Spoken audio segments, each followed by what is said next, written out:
আসসালামু আলাইকুম। নিজেকে মুক্তিযোদ্ধা শহীদ পরিবারের সন্তান হিসেবে দাবি করছেন জামায়াতের আমির। জানবো তার বিস্তারিত খবর। তবে আপনি যদি যুদ্ধের জীবন চ্যানেলে নতুন হয়ে থাকেন, চ্যানেলটা অবশ্যই সাবস্ক্রাইব করবেন, পাশেই থাকবেন। গণভোট ও জুলাই সনদ নিয়ে জাতীয় সংসদে আলোচনার শুরুতে নিজেকে মুক্তিযোদ্ধা শহীদ পরিবারের সন্তান হিসেবে দাবি করেছেন জামায়াতের আমির ও বিরোধী দলীয় নেতা ডাক্তার শফিকুর রহমান। ত্রয়োদশ জাতীয় সংসদের অধিবেশনে তিনি এ দাবি করেন। ডাক্তার শফিকুর রহমান বলেন, বাংলাদেশের স্বাধীনতার আজ ৫৪ বছর অতিক্রান্ত হয়েছে। এর মধ্যে অনেক সরকারই গঠিত হয়েছে এবং পরিবর্তন হয়েছে।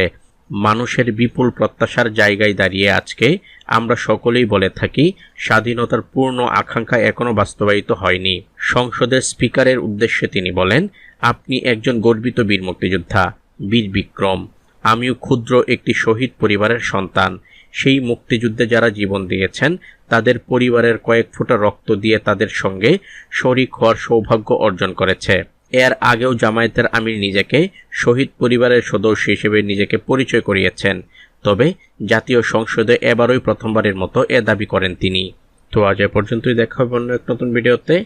ততক্ষণ পর্যন্ত সবাই ভালো থাকবেন, সুস্থ থাকবেন। আল্লাহ হাফেজ।